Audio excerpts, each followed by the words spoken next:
Better place for better look.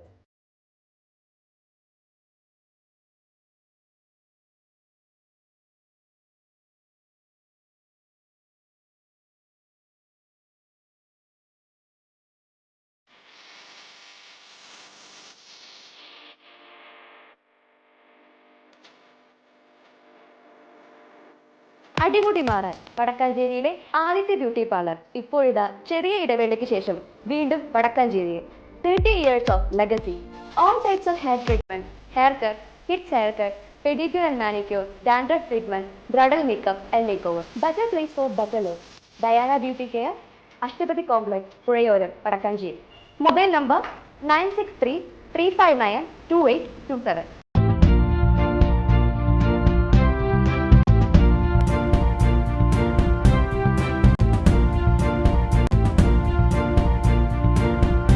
നമസ്കാരം, any time ന്യൂസിലേക്ക് സ്വാഗതം. ഞാൻ സൂര്യപ്രകാശ്. ഭക്ഷ്യവകുപ്പ് മന്ത്രിയുമായി റേഷൻ വ്യാപാരികളുടെ വിവിധ സംഘടനാ നേതാക്കൾ നടത്തിയ ചർച്ച പരാജയപ്പെട്ടു. ജൂലൈ 8, 9 തീയതികളിൽ റേഷൻ കടകൾ അടച്ചിട്ട് സമരം നടത്തുമെന്ന് റേഷൻ വ്യാപാരി സംഘടനാ നേതാക്കൾ അറിയിച്ചു. തിരുവനന്തപുരം പാളയം രക്തസാക്ഷി മണ്ഡപത്തിലാണ് പ്രതിഷേധ സമരം. സംസ്ഥാനത്തെ 14,300 ചില്ലറ റേഷൻ വ്യാപാരികൾ നേരിടുന്ന ദുരിതങ്ങൾ മുഖ്യമന്ത്രി, ഭക്ഷ്യവകുപ്പ് മന്ത്രി, ധനവകുപ്പ് മന്ത്രി, വകുപ്പ് മേധാവികൾ തുടങ്ങിയവരെ ബോധ്യപ്പെടുത്തിയെങ്കിലും ഇനിയും പരിഹരിക്കപ്പെടാതെ കിടക്കുകയാണെന്ന് ഭാരവാഹികൾ പറയുന്നു. 2018 നടപ്പിലാക്കിയ വേതന പാക്കേജ് പ്രകാരമാണ് ഇപ്പോഴും പ്രതിഫലം ലഭിക്കുന്നത്. ജീവിത നിലവാര സൂചികയുമായി ഒട്ടും പൊരുത്തപ്പെടാത്ത തുച്ഛമായ വേതനം കൊണ്ട് സെയിൽസ്മാന്റെ ശമ്പളം, ഭീമമായ കടവാടക തുടങ്ങിയ ചെലവുകൾ കഴിച്ച് സ്വന്തം ചിലവുകൾക്ക് വഴിയില്ലാതെ റേഷൻ കട ഉടമകൾ നട്ടം തിരിയുകയാണെന്നും അവർ ചൂണ്ടിക്കാട്ടുന്നു. കമ്മീഷൻ അതതു മാസം വിതരണം ചെയ്യുന്നില്ല. മെയ് മാസത്തെ വേതനം പോലും റേഷൻ ഉടമകൾക്ക് ഇതുവരെ ലഭിച്ചിട്ടില്ല. കോവിഡ് വ്യാപനകാല ഓണാഘോഷങ്ങളോടനുബന്ധിച്ചും സൗജന്യ ഭക്ഷ്യക്കിറ്റുകൾ വിതരണം ചെയ്ത വകയിലുള്ള കമ്മീഷനും കോടതി വിധിയെ അവഗണിച്ച് ഇപ്പോഴും കുടിശ്ശികയാണ്.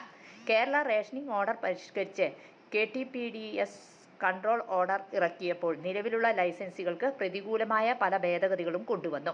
ഇവ വ്യാപാരികളുമായി ചർച്ച ചെയ്തു പുതിയ ഉത്തരവ് നൽകാമെന്ന് പറഞ്ഞെങ്കിലും ചെയ്തിട്ടില്ല. റേഷൻ വ്യാപാരി ക്ഷേമനിധി പ്രവർത്തിക്കുന്നത് സർക്കാർ വിഹിതമില്ലാതെയാണ്. വ്യാപാരികൾക്ക് കാര്യമായ ആനുകൂല്യങ്ങളൊന്നും ലഭിക്കുന്നില്ല. പെൻഷൻ പദ്ധതികൾ പോലും ലഭ്യമാക്കാത്ത അവസ്ഥയാണുള്ളതെന്ന് റേഷൻ ഡീലേഴ്സ് കോഓർഡിനേഷൻ സംസ്ഥാന കമ്മിറ്റി ഭാരവാഹികൾ പറഞ്ഞു. റേഷൻ വ്യാപാരികളുടെ വേതന പാക്കേജ് പരിഷ്കരിക്കുക, KTPDS ആക്ട് കാലോചിതമായി മാറ്റം വരുത്തുക, റേഷൻ വ്യാപാരി ക്ഷേമനിധി കാര്യക്ഷമമായി പരിഷ്കരിക്കുക, കിറ്റ് കമ്മീഷൻ വിതരണത്തിനായുള്ള കോടതി വിധി നടപ്പിലാക്കുക എന്നീ ആവശ്യങ്ങളാണ് രാപ്പകൽ സമരത്തിൽ ഉന്നയിക്കുന്നത്. ആവശ്യങ്ങളിൽ ഉചിതമായ തീരുമാനം ഭരണകർത്താക്കൾ എടുത്തില്ലെങ്കിൽ സെപ്റ്റംബർ മുതൽ അനിശ്ചിതകാല സമരത്തിലേക്ക് കടക്കും. News desk, any time news.